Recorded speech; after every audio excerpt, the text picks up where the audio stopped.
nasceram na época da pandemia. Então, hoje nós temos muitas crianças com distúrbios sensoriais em função dessa ausência de estímulo sensorial. Bom, vamos lá. Foi. Então, o que são questões sensoriais? Para a gente começar a entender um pouquinho isso. Quando a gente fala de questões sensoriais, a gente acha que é só olfato, audição, visão, paladar. A gente acha que são só 5 sentidos, né? E o tato. Não. Nós temos... Vocês querem saber quantos? 36. Vou falar só de 6, tá? Não são 8, são 36. Que a gente conhece hoje, né? Daqui a pouco vem mais. Sei lá, os estudos, né? Mas, enfim, o que importa é a gente saber não só os sentidos, né? Mas o como eles se integram. Porque eu não uso um sentido somente. Para eu estar aqui parada, em pé, conversando com vocês, eu uso o meu sistema do equilíbrio, que a gente chama de sistema vestibular, o meu sistema da propriocepção, que é toda a informação dos meus músculos, das minhas articulações, do meu sistema nervoso, porque se eu fechar o olho, eu sei que eu estou em pé. Se eu levantar uma perna, eu consigo entender minha posição no espaço, certo? Eu estou com a minha audição, eu estou falando, eu estou sentindo o cheiro, eu estou ouvindo o barulho do ar-condicionado, que é uma coisa que eu aprendi a ouvir com eles. Os autistas, até então nem sabia que existia, né? Mas eu comecei a prestar atenção. Então a gente integra todos esses sentidos no nosso corpo. O problema é quando um sentido está mais alto do que o outro, ou mais baixo no sentido de disfunção. E aí que geram os problemas sensoriais.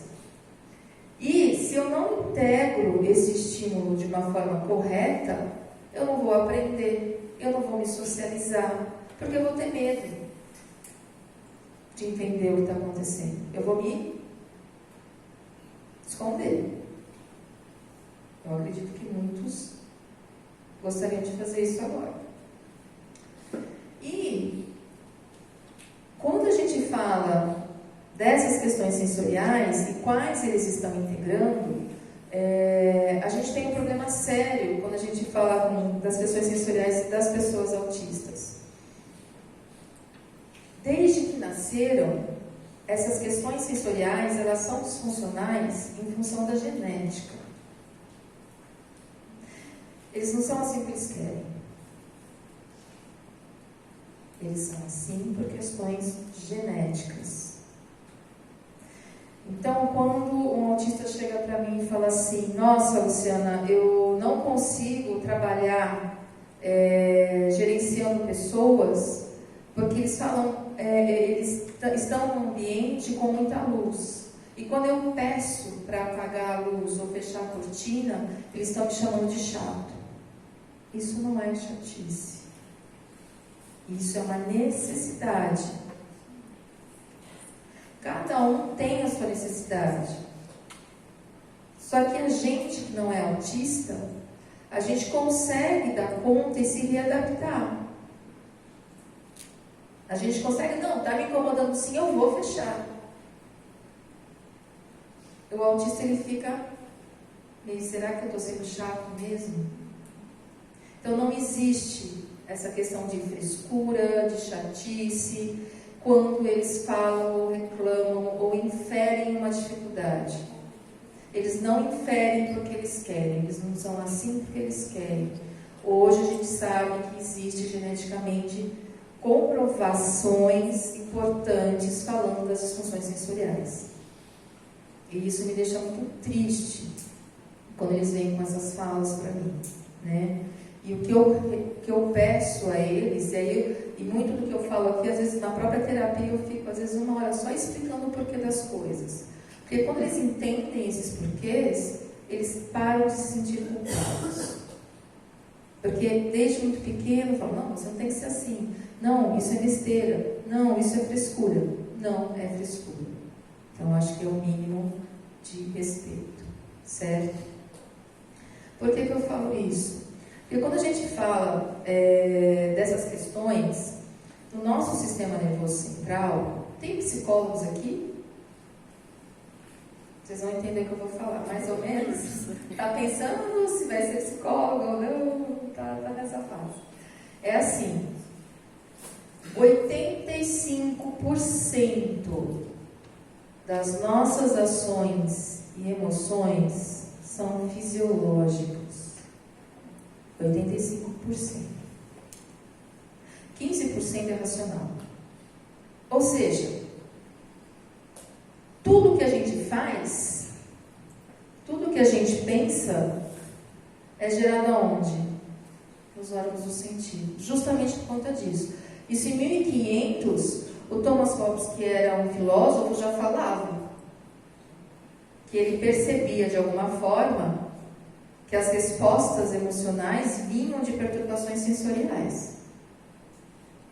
Então não adianta a gente falar assim, eu falei sem querer. Não existe isso. A gente sente primeiro, para depois a gente pensar no que a gente fez. Porque são só 15%. O resto é fisiológico. Por isso que não é frescura. Certo? Então vamos voltar aqui. Então quando a gente fala dessas questões sensoriais nos autistas, os estímulos, né? Eu gosto muito dessa tira do André. O André, ele é o autista da Turma da Mônica. E eu descobri há pouco tempo que uma das moças que faz as historinhas, ela é autista também. Eu fiquei descobrindo na palestra de Santos. Eu já fiquei apaixonada pela palestra dela. Quando eu soube que ela fazia, eu fiquei mais apaixonada ainda. E ela descobriu o autismo há pouco tempo. Mas ela se identificava com o personagem. E as histórias vinham das experiências dela. Eu achei o máximo isso. Né? Fiquei mais apaixonada ainda pela história. E o que ele coloca aqui, né? Que todas essas questões sensoriais prejudicam o André, não só pelo barulho, pela luz, mas pelo medo, pelo receio do que vai acontecer. Por que essas questões sensoriais afetam tanto? Porque a principal dificuldade da pessoa autista é entender o que o outro quer e entender o que vem depois. Gente, imaginem vocês no meio de um tiroteio. Literalmente, imaginem, se coloquem ali. Se vocês não sabem de onde está vindo a bala perdida, o que vocês vão fazer? Tem gente que vai correr, tem gente que vai se esconder, tem gente que vai tentar brigar. Porque você nunca sabe de onde vem o perigo. Você pode ser o alvo dessa bala perdida a qualquer momento. Para que lado você vai olhar? O que você vai fazer? O autista se sente assim o tempo todo. Literalmente. Por causa dos 85% comandando esse sistema. De uma forma diferente da nossa. Só que eles estão rodeados de pessoas que não prestam atenção nisso. Porque realmente a gente não precisa prestar atenção. Certo? Mas se eles prestam, a gente tem que ter esse respeito. Então, se geneticamente eles se sentem o tempo todo no meio do tiroteio, o que a gente tem que fazer? O mínimo. Regular essas questões sensoriais. Ou ter espaços que regulem essas questões sensoriais. Certo? E eu vou passar 3 slides só para vocês entenderem que isso de fato é genética. E o porquê que essas questões sensoriais elas estão tão evidentes e são tão difíceis de serem controladas. Certo? O que acontece no nosso cérebro?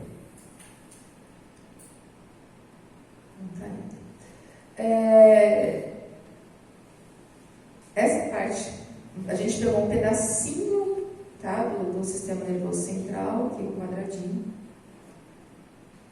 Nós ampliamos. Então, o que esse cubinho aqui, ó, é este caninho aqui, ó, tá? Tudo isso que vocês estão vendo aqui, gente, são neurônios. E esses neurônios, eles ficam em camadas. Então, esse quadradinho e o como se estabelece a comunicação desses neurônios. Isso aqui é o funcionamento de qualquer pessoa.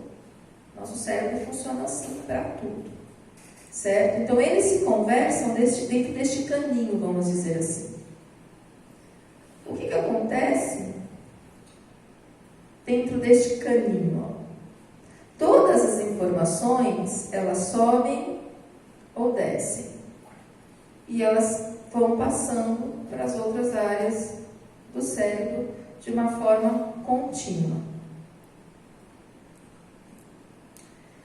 E se eu pegar 3 pedacinhos aqui, ó, 3 cânulas aqui, vamos dizer assim, elas vão se conversar. Então essa aqui está conversando, essa está conversando e essa está conversando.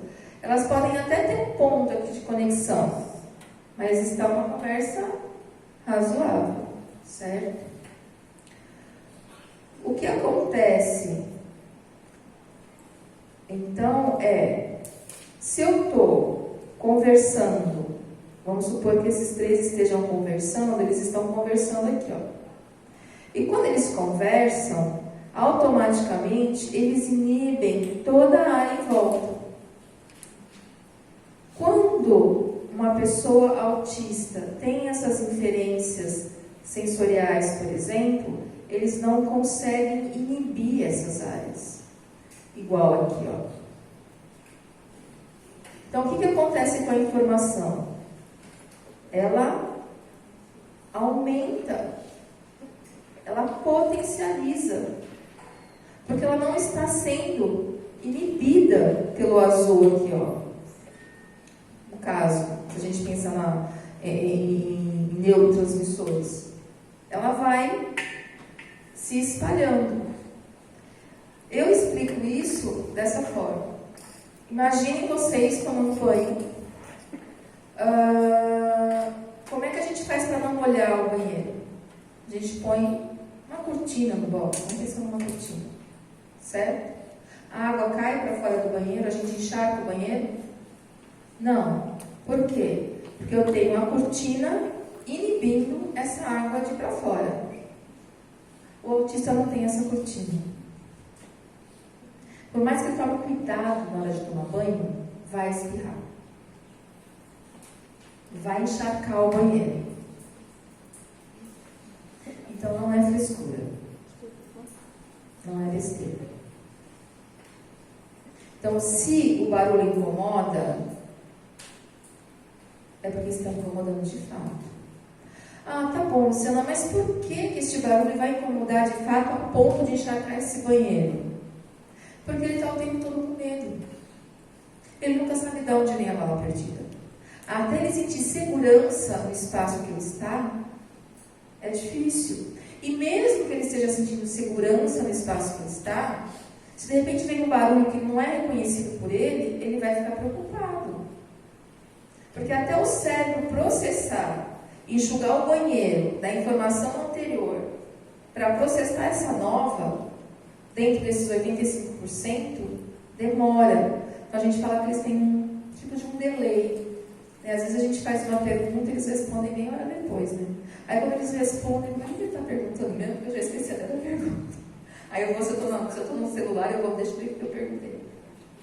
Porque tem esse delay, essa demora em processar. Porque eles estão preocupados com outras coisas. O nosso instinto é instinto de sobrevivência.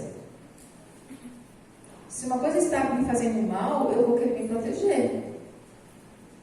Então é como se as questões sensoriais elas ficassem à flor da pele. Literalmente à flor da pele.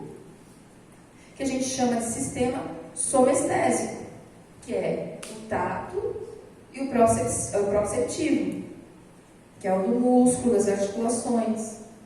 Então o tempo todo eu tenho que me organizar com isso. Por que o autista anda na ponta do pé, vocês sabem? Vocês imaginam por que eles estão sempre andando na ponta do pé? Eu descobri isso com um autista. Porque eu pergunto sempre para eles, né? O porquê das coisas. Ela foi a única que me respondeu. Aí eu fui pensar e ele, não, tá certo, por causa disso. Vocês têm noção? Não, né? Quando a gente foge, quando a gente corre, o que a gente faz? A gente anda como? Na ponta do pé. físicos. Por que a gente anda na ponta do pé? Para dar um impulso mais rápido. Então, se o autista está sempre com medo e sempre fugindo, o que ele vai fazer? Andar de um lado,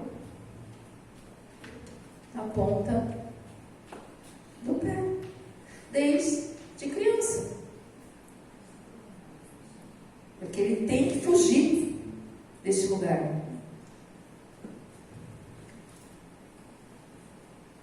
Isso infere o comportamento. E aí, a mãe fala, para de andar na ponta do pé, para de não sei o quê. Aí a professora, não anda na ponta do pé. Aí curta tendão, aí vai para o fisioterapeuta, aí dói, aí alonga, aí dói, aí chora, fica irritado. Estou dando só um exemplo, que é o mais visível, né, em uma criança autista. E essa autista que eu atendia, eu só descobri que ela andava na ponta do pé um dia ela veio com uma rasteirinha, porque ela sempre ia de salto. Aí eu falei, nossa, você anda na ponta do pé. Ela fez, eu não ando, porque minha vontade de sair correndo é gritante o tempo todo. Eu só uso salto porque as pessoas ficam incomodadas de andar na ponta do pé. Ela adaptou uma questão do outro para parar de ouvir que tinha que parar de andar na ponta do pé. Então ela não usava salto agora. Ok. Então ela se sentia protegida com o salto, porque o próprio salto me faz ficar na ponta do pé. E era salto alto, assim, um pouco mais alto que o meu. E aquele dia ela estava de rasteirinha, e eu observei, conversando com ela, e eu entendi que era isso. Aí, trazendo isso para todos, né, para a grande maioria, essa questão da fuga. E essa questão do andar na ponta do pé acaba automatizando um sistema de equilíbrio, que é um sistema vestibular. Então, se desde criança eu automatizei um sistema a andar na ponta do pé, o que eu vou fazer o resto da vida? Andar na ponta do pé. Por uma questão de disfunção sensorial. De novo, nossos 85%. Certo? Tudo bem até aqui? E aí, o que acontece por conta dessa água encharcando este banheiro o tempo todo nas pessoas autistas? Eu acabo aprendendo a fazer percursos de curta distância. Ou seja, eu vou sempre tentar tomar banho de chuveirinho. Porque se eu tomar de chuveirão, vai espirrar essa água mais para fora. Vai encharcar o meu banheiro. E aí o que acontece comigo? Eu acabo fazendo conexões muito próximas uma da outra, para não encharcar este banheiro, porque isso me machuca. Por isso que é difícil essa generalização. Por isso que é difícil esse entendimento de não literalidade. Ou seja, por isso que eles são tão literais. Por isso que eles aprendem por associações. Porque nós, não autistas, fazemos isso daqui, ó. A gente aprende, a gente aprende, a gente aprende. Mas a gente também não aprendeu a inibir o excesso? Então, se a gente aprendeu a inibir o excesso, a gente vai procurar conectividade. O autista não faz isso muito pouco. E aí, o que ele vai fazer? A associação. O tempo todo, a associação. Só que eu não faço associação só de coisas boas. Principalmente das coisas ruins. Por quê? Porque se eu preciso me autoproteger o tempo todo, aí tem um psicólogo de novo, uma regiãozinha no cérebro que chama amígdala, né? Não é a da garganta, é a do cérebro, que faz o quê? Olha, o mundo está ruim, eu vou gritar e você se resolva aí. Porque se eu não tivesse essa regiãozinha do cérebro que me pontuasse as coisas ruins, não ia ter mais ser humano na face da Terra. Então, ela é importante para que a gente aprenda, a gente consiga nos defender? Sim. Mas se ela fica gritando o tempo todo, como é que a gente faz para calar a boca dela? A gente não vai viver. Aí, quando a gente está extremamente estressado, para onde a gente vai para ela ficar quieta? Para dentro do quarto. está dentro do banheiro, está debaixo da mesa. A gente quer se esconder. A gente não aguenta mais ela na nossa cabeça gritando que aquilo está ruim. Então o que eles fazem? Fuga. Só que essa fuga, ela vai aumentando. O que explica muito da seletividade alimentar, que hoje está em alta. Também nos adultos. Por quê? Porque se eu pego alguma coisa que me faz mal, que me incomoda, eu vou pôr na minha boca? Não, né? Eu sempre gosto de dar o exemplo do abacaxi. Se eu te der um pedaço de abacaxi, você come. Agora, se eu te der abacaxi com casca, você não vai comer. Aquela casca machuca. É assim que as pessoas com defensividade tátil, que é um outro problema de questão sensorial, têm com relação às questões alimentares. Então, se aquilo está incomodando na mão, eu vou pôr na minha boca? Eu não sou louca. Ele está errado? Não está errado. Por quê? Porque ele está fazendo o quê? Associação. A associação. Literalidade. Certo? E aí, o que acontece? Ele apresenta interesse incomum por partes de objetos. Ele não vai se preocupar com o todo. Não dá tempo. Não dá tempo. Eles têm que ter a rota de fuga deles. Certo? Eles não têm interesses restritos, é lógico. Por que o autista tem muita questão de rotina? Porque tirar a rotina do autista é a morte para eles. Porque a rotina me dá previsibilidade. Se eu nunca sei o que vem depois e nunca sei o que o outro quer, não é mais fácil eu ter previsibilidade? Estou errado. Estou errado. Então, eu tenho que tirar eles da rotina deles? Não. Eu, enquanto terapeuta, vou ensiná-los a, olha, dá para fazer uma curvinha aqui no meio dessa rotina. Nossa, dá para a gente resolver esse problema. Dá para ter várias opções para lidar dentro dessa rotina e se manter no seu ambiente seguro. Eu não estou dizendo que eles são engessados. Os autistas não são pessoas engessadas. São pessoas que precisam entender como eles funcionam, entender as capacidades e achar um livro de opções. A gente dá uma opção, eles deixam uma opção, por eles fazerem associações, eles acham um livro. Eu tenho várias, posso ficar aqui a noite inteira falando de exemplos aí